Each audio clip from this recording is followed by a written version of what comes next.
Great. Looks like reactions are back again. A hot topic on the internet. It feels like every 6 months or even every year there's always an event around XQC.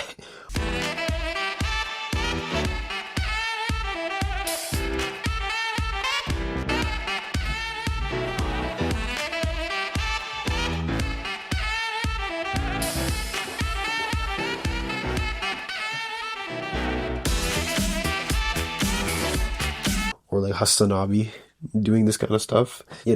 Reacting to channels and stuff of that caliber. But this is a topic I actually kind of want to talk about now. Even though it's trending, I feel like there's so much to get into and there's little nuances, which hopefully we are going to get into today. So, without further ado, speaking of XQC, he's actually the one who started it. So I'm going to go off and read a tweet from Bub Films.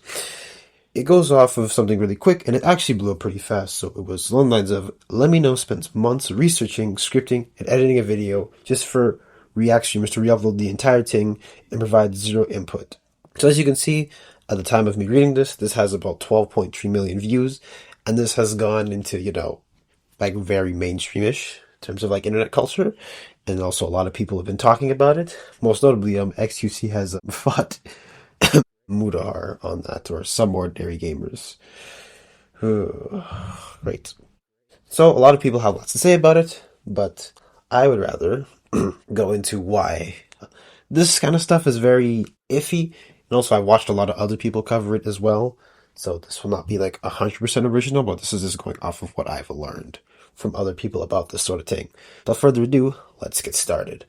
So the first aspect I want to do is actually covering the law around DMCAing, because this is one aspect about it where people can just react no reason. We have laws that help with this sort of stuff. I know companies abuse it all the time, but it's kind of when you use someone's property, people are going to be rather protective over it, especially if you can make money off of it, potentially. So I'm going to go into this here. And so I'm going to read the Digital Millennium Copyright Act. And then we'll post it down in the description below if you want to read it for yourself and look into it some more. But long story short, beginning at the top, in 1998, Congress passed the Digital Millennium Copyright Act, which amended U.S. copyright law to address important parts of the relationship between copyright and the internet. The three main updates were: 1. Establishing protections for online service providers in certain situations if their users engage in copyright infringement, including by creating the notice and takedown system, which allows copyright owners to inform online providers about infringing materials so they can be taken down. 2. Encouraging copyright owners to give greater access to their works in digital formats by providing them with legal protections against unauthorized access to their voice, for example, hacking passwords or circumventing encryption. And 3. Making it unlawful to provide false copyright management information, for example, names of authors and copyright owners, titles or of works, or to remove or alter that type of information in certain circumstances.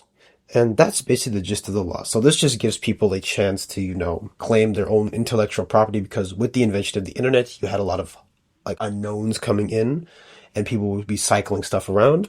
And so the US government and other governments thought, well, we should probably go in and give a way to protect intellectual property. It's why you have, for some inventions, that's why you have patents and stuff along those lines.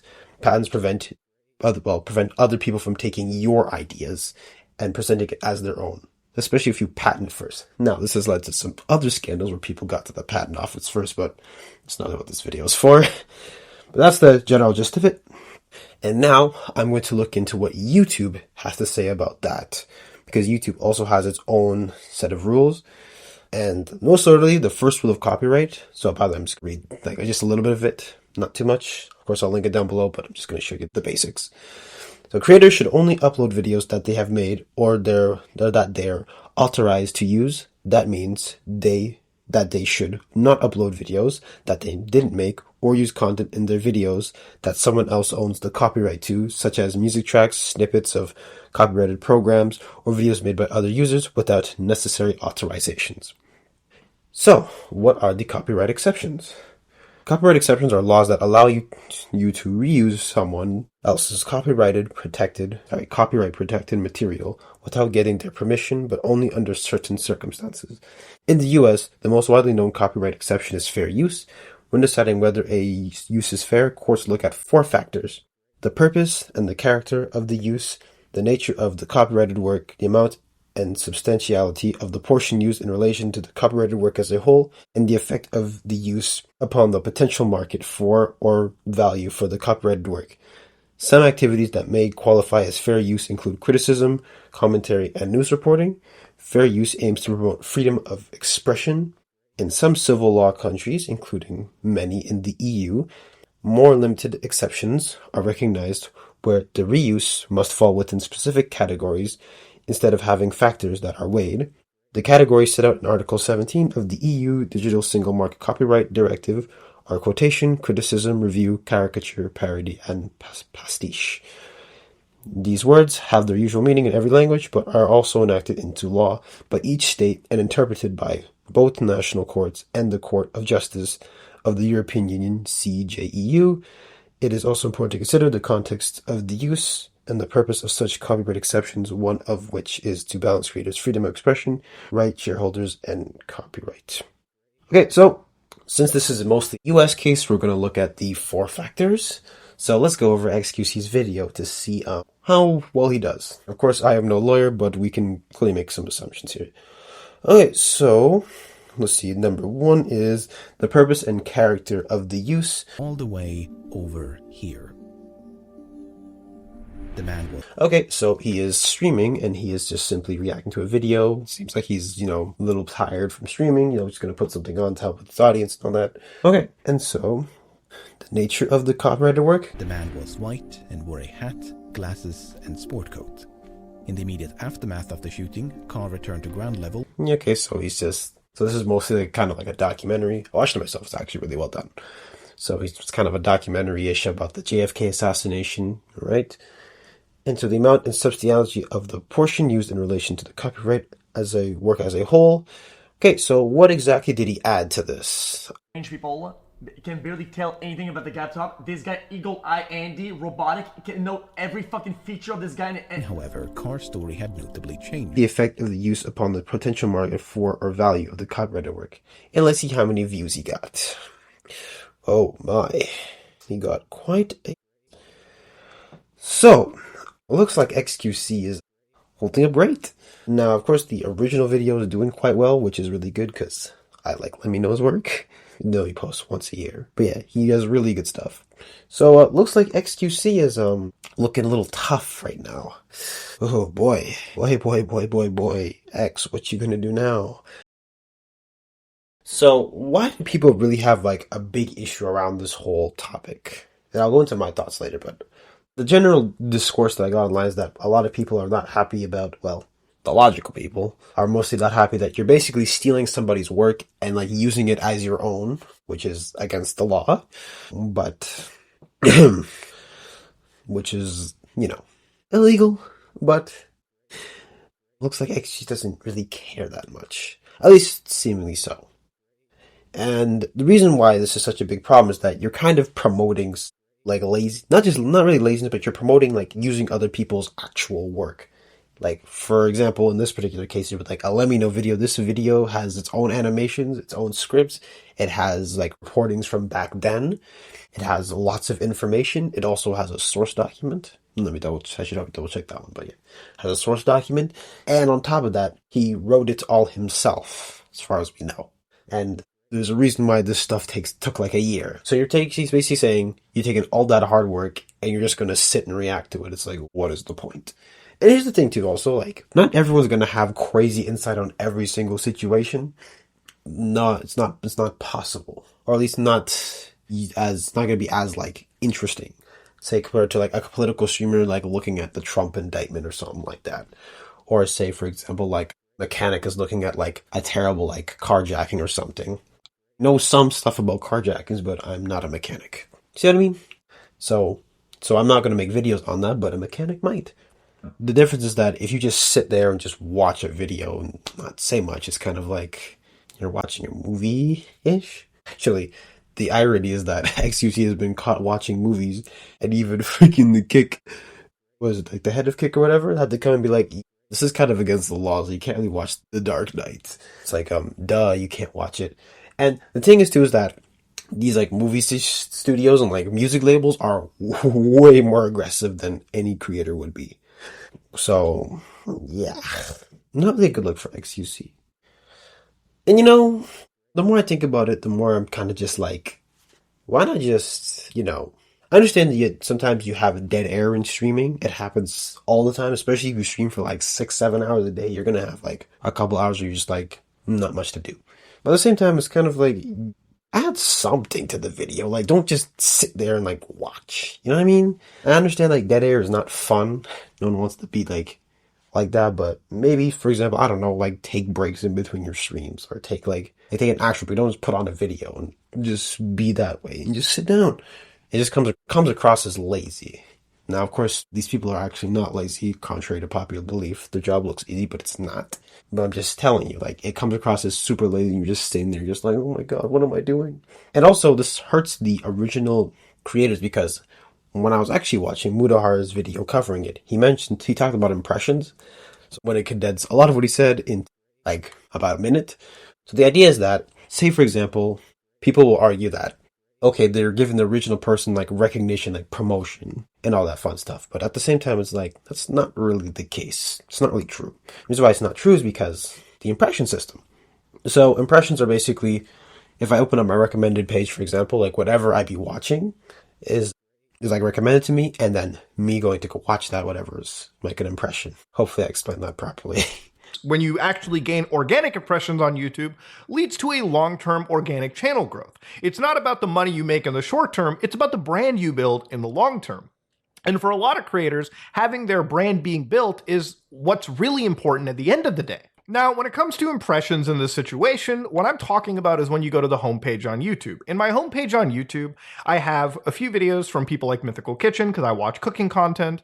I've got, I built an ocean bunker. This kind of stuff is really popular. Now, I don't really watch necessarily this kind of stuff. I may click on it, but then inside this, I've also got XQC is Addicted to Ali G videos, another reactive piece of content, and then of course, I've got Sniper Wolf, which I'll get to well in the end. But in this entire situation, I got one recommended video that made it through. This Impossible Dream, a Shenmue retrospective. I watch a lot of content in regards to classic video games and video game essays. So this guy, Retro Mule, actually got recommended to me, and this video yesterday was at like 2,000, 3,000 views. So it's being pushed in the algorithm because YouTube believes, for me, it's good content. So I clicked on this video and it's 33 minutes long. And if you watch it, it's actually well produced. It's pretty much up there with a lot of bigger channels that cover video game retrospectives. Now, the reason why YouTube recommended this to me is because it looked at similar content that I watched, promoted it, and it promoted it specifically to me because it knew that if I clicked and watched it, I would make it all the way through, which I did, which severely benefits this creator. That kind of organic growth is actually what you need to be huge. And so, in that aspect, when XQC is reacting to a video, or Hassan or whatever, you're not getting recommended the person's video. You're getting recommended other people reacting to it, and you're actually taking away from that person making money off of it. So that's like the big conundrum. So people can say all they want, it's like, oh, we get publicity and this and that, but in the algorithm, you're not going to get Lemino's video. If you watch a reaction, you're going to get other people reacting to it. So it's more harmful than good. Of course, I don't know what Lemino's thoughts about all this are, but in general, that's kind of what happens.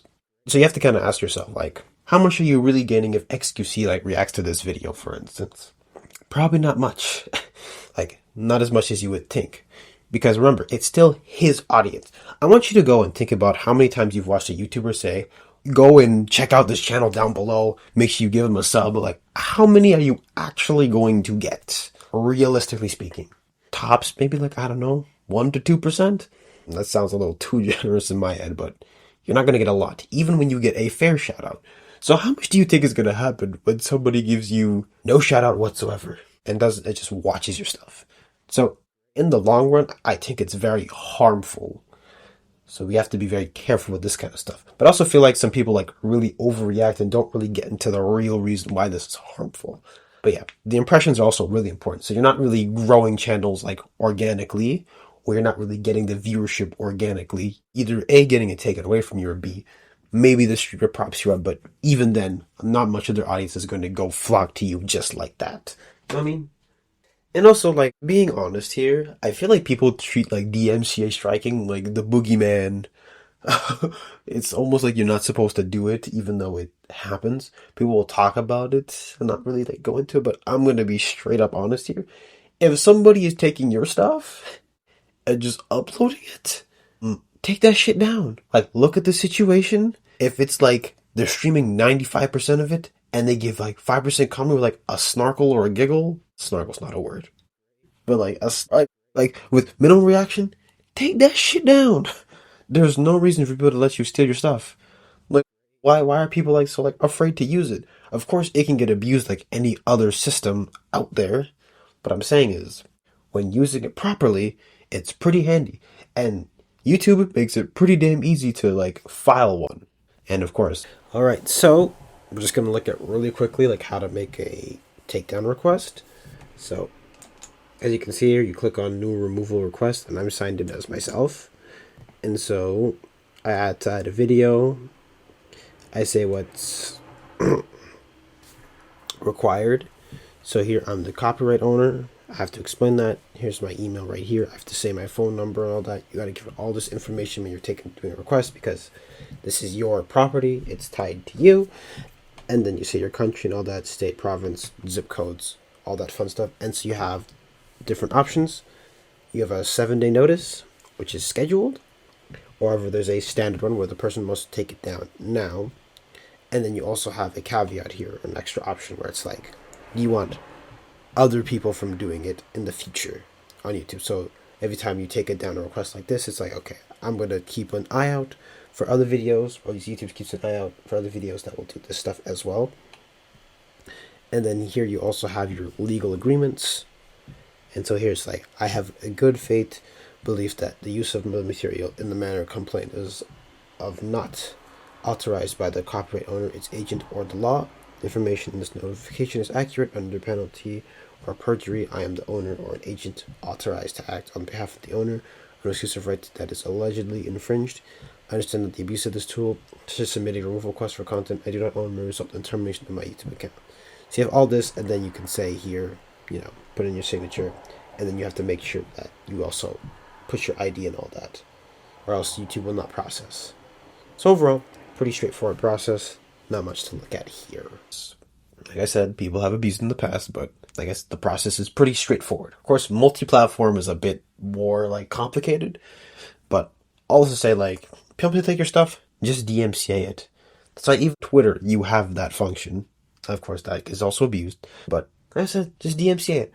Of course, there's a bit of a catch here. Say you have to take this to court, for instance. XQC has way more money than Lemino probably will ever see in his life. So, in a long legal battle, it probably won't be possible for him to sustain it. I don't know that much about him. He doesn't post much. He just posts his documentary. So I'm just saying, XQC, as far as we know, compared to Lemino, if Lemino strikes it, he probably ain't gonna have enough money to, battle XQC. So. But I'm just saying, people gotta stop treating DMCA like it's the boogeyman. Just, if people are taking your stuff unfairly, just strike it. Or at least, ask for, a removal request, Don't just, don't just strike for no reason. But yeah, no, really and truly. Oh, God. So, I don't really understand this. Just take it down. Jesus Christ. But I really think, in the long run, this really hurts, if this becomes, a common practice, this could really hurt people's, potential for growing, especially in the organic way, because while some people can skyrocket in, a month, some people take years to get going. And so, sometimes it takes, one video for you to really get started, and people start watching you. When, that moment is more likely to be taken away from you if you have someone just reacting to your stuff. So, where's the fairness in that? Especially if it's somebody bigger than you. Oh man, it feels terrible. So I say YouTube actually does a fairly decent job of pushing smaller content or smaller creators out, because I actually do get a fair amount of recommendations from people who I've never seen before with 20 of these on their videos. So I'm okay, I'm probably not going to watch this, but at least they're putting stuff out there. Also, please help me get out there. I need the help. So in all fairness, I don't see that. In fairness, like I said, I feel like YouTube is for people who want to grow on here, really need to get as much help as we can. Especially if you're smaller. When you get bigger, it's much easier, of course. But yeah, when you're just getting started or starting out, life's not easy. It's not an easy task. But anyways, that's mostly my thoughts on this. Really and truly, I don't have much else to say. Just don't use people's stuff without them, like, of course, if they give you permission, whatever, just use it. But if you're going to use somebody's content, like, take it, comment it, transform it, do some cool edits or something, and make it your own work, while also crediting. And speaking of, I'm actually going to link Some Ordinary Gamer's original video in here, so I want you guys to go watch it, because it goes into depth way more than I ever could on it. Or at least, not really. Anyways, yeah, this video is more just like a general like feeling or general like thoughts I wanted to put out there on this topic. So if you like what you heard and you want to keep watching and watch my other stuff, make sure to follow my socials, the description below. Also do some reading yourselves. And so yeah, the original documents and stuff that I referenced in here will also be in the description below. But anyways, let's go react to some content and put some transformation on it. So I'll catch you guys in the next video later.